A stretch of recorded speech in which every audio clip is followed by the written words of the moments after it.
Hi, this is Heather from The Butterfly Effect, plant-based extreme weight loss, with another episode of how to take off 100 pounds or more.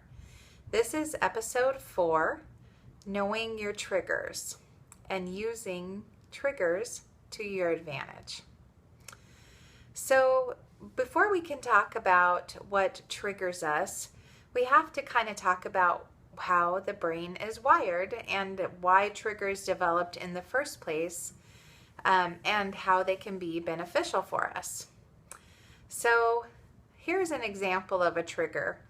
When I'm driving down the road and I see a sign that's in an octagon shape that has a bright red color and has white writing on it, well before I read that sign says stop, and so it's a stop sign, I start stopping a long time before I get within range of being able to see that.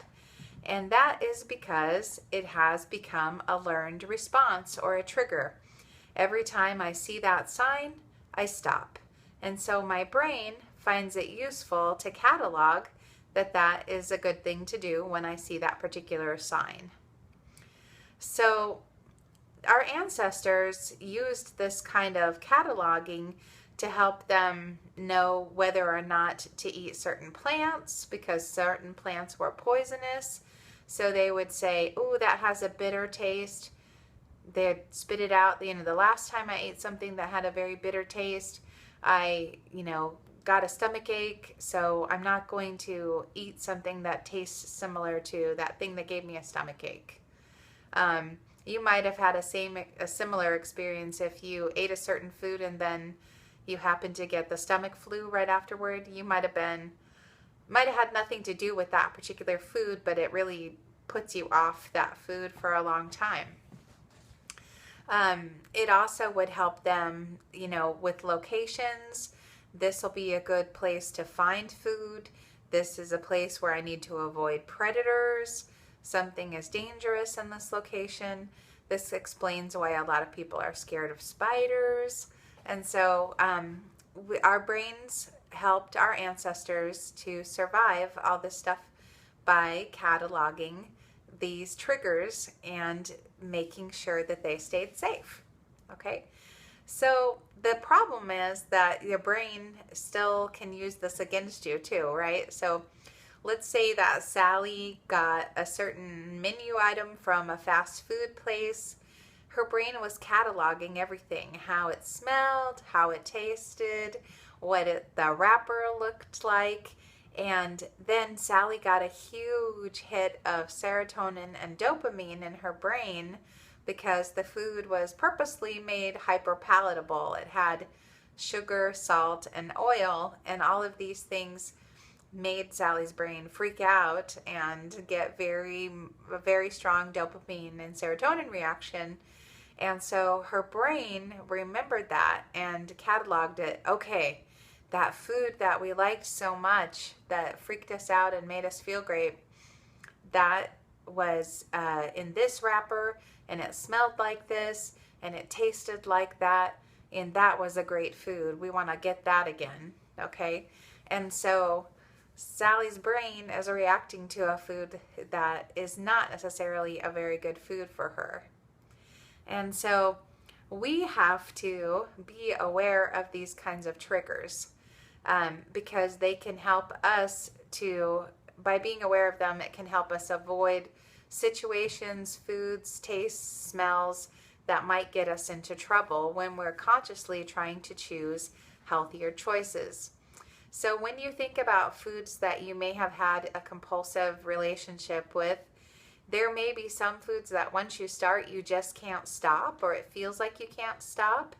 And I'm going to bet that most of these foods are either animal foods or they're hyperpalatable in that they have a lot of processed sugar. So not naturally occurring sugar like fruit, but processed sugar, processed flours, and refined grains, a lot of salt or oil.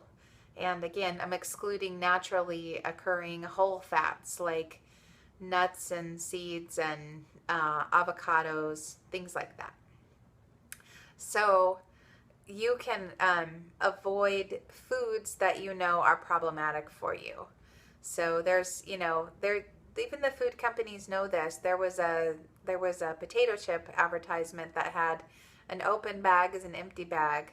They know. They totally know. They're doing it on purpose. They even put sugar in the chips, which sounds crazy, but they put it in there. And they put a ton of oil and they put a ton of salt so that you get a perfect, hyper palatable food that will freak out your brain, give you a big rush and all the right pleasure centers, and it'll be almost impossible for you to stop eating it once you start. Okay? So you want to avoid those foods in the first place.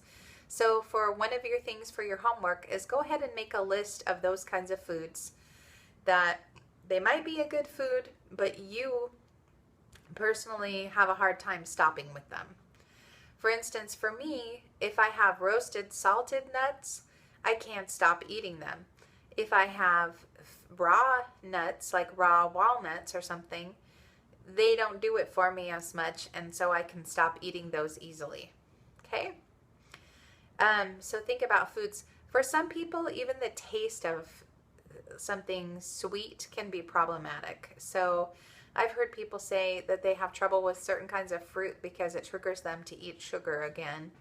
I don't have that sensitivity, but you might know if you are something like that. If you have something like that, you should also possibly avoid things like toothpaste that are sweetened with too much artificial sweetener and things like that, because it can give you that trigger again. I've even heard people say that stevia, same thing, because your brain tastes sweet and it expects something caloric coming, it can raise your insulin levels to deal with the caloric onslaught of, raising your blood sugar. So it reacts like it's coming, and then it doesn't come. So then that leaves you with all that insulin circulating in your system, and insulin circulating makes you hungry. So probably not a good idea to use non-caloric sweeteners, even natural ones like stevia. Smells. We all know that certain smells, like how about movie popcorn, can really stimulate your appetite, and just the smell of it. I don't even like movie popcorn that much, but when I go in a movie theater, I inhale and it just smells so good and it makes me want some. Be aware of advertising jingles. You deserve a break today. Makes you think about what product they're advertising, even if you don't want to. And they know they make these catchy. They're trying to hook you. This is nothing of a mistake. All of this stuff is deliberate. They know how it works and they plan it to hook you in. They get millions of dollars to hook you in. So just know that that's not a mistake. And the advertising jingles, even if you think they're stupid, sometimes especially if you think they're stupid, they cause more of a pathway in the brain because they cause an emotional reaction. And the emotional reaction, along with the information, even makes them more powerful. That's why advertisers don't care if you think their jingle is stupid. They only care if you remember it. That's why they call them catchy, So another thing is location. Do you always eat in front of the TV? When you were eating in front of the TV, I'm sure that you were eating arugula leaves and radishes, right? Maybe not. So you're probably eating something not that great for you. Do you eat in the movie theater? Again, I bring in kale to the movie theater, don't you? And eat it raw? No. We all eat terrible things in movie theaters, so be careful of movie theaters. Do you eat in your car? Do you have trouble driving past a certain restaurant where you used to indulge in those products? All of these things can be triggers. I have to tell you, driving down one of the roads from my house to my work felt like I was just running the gauntlet, because it had place after place after place that I had been addicted to the food there. And I got smart and decided to drive a different route, and now I have none of those triggers. I have beautiful trees and clouds and sky and birds singing, and it's so much more of a peaceful journey, even beside the fact that it has less traffic, so that's always a bonus. Watch out when you're on the computer, especially for things like Facebook and Twitter and especially Instagram. People want to post their food to Instagram, and Pinterest. Pinterest is a really bad one. You want to lick the screen sometimes on Pinterest. So be really careful when you're watching those, because those can be powerful triggers. Okay, so we've talked about how you negatively can react to triggers. They can be used to for your advantage also. So for instance, one thing that you can do is develop a good habit. You know, every single day I wake up and I make a green smoothie. It's like, what's for breakfast? It's always going to be a green smoothie. A lot of times it's the same one because it's my favorite. It's spinach or kale with bananas and pineapple and blueberries. And I love it so, and chia seeds. And I love it so much I could eat it every day, and I do. So, but it's nice when I wake up in the morning. I don't debate, do I really want the, bacon and eggs, or do I want pancakes, or no, I know exactly what I'm having for breakfast. I've pre-planned it. It's a habit now. I don't have to think about it. And that trigger of having my smoothie then leads to every day after I have my smoothie, I walk my dog every single day without fail. Every day after my dinner, I walk my dog again. So both of those things have become triggers for exercise for me. And I noticed that even my dog is triggered by me sitting on a certain place on the couch and putting on my shoes, because we don't wear shoes in the house. So she sees me putting on my shoes. She knows we're going for a walk. This stuff works even with your pets, right? If you walk to a certain part of the house where their leash is kept or something, they totally know when you're going out.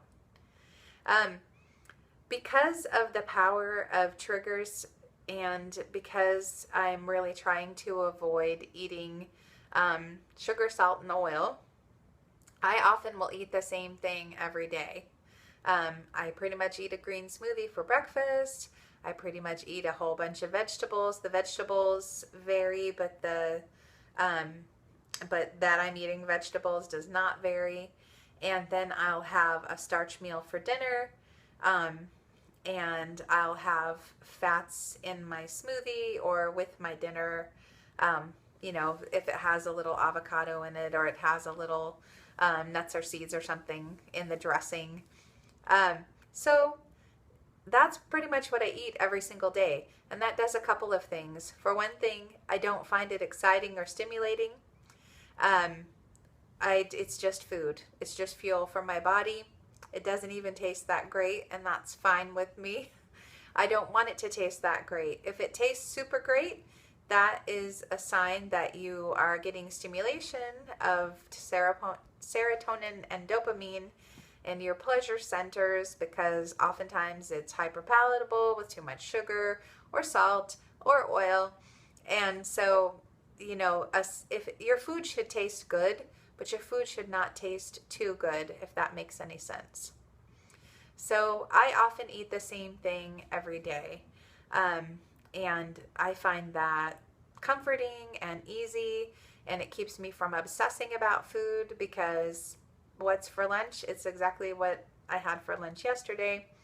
I do get variety in the kind of, starch that I have at night, or, I'll eat pea soup one night and red lentil chili another night. But I get a little bit of variety, but the kind of food, I know exactly what it's going to be. And I know that I'm going to have vegetables, whether those are bush peas or broccoli or carrots or cauliflower. I like to get actually mixes. I make them myself because I prefer fresh vegetables way, way, way over frozen vegetables. So I'll make up different combinations that I like, and that makes me happy, and it's very predictable, so my brain can handle that. So your homework is to make a list of foods, tastes, locations and situations that may be triggers for you, and keep that handy and just be very cognizant of it. So this week, I just want you to just notice when certain foods make you want to have more of them, and notice if those foods tend to be hyperpalatable ones. If you want to stop and you feel like you can't stop, notice what that food is and write it down. Or think about, if you were going to have a binge right now, what foods would you go out and get to have that binge? So I know what my foods would be. What would yours be? That's your homework. So until next time, remember that making all these small changes will add up to very big results. I hope you're getting great results, and I hope that if you got any value out of this video, you'll take just a moment to give it a like. You'll share it with anybody that might need the information that we're sharing here, and that you'll consider subscribing so that you can get the rest of the series, How to Take Off 100 Pounds or More. Have a wonderful day, and we'll see you soon.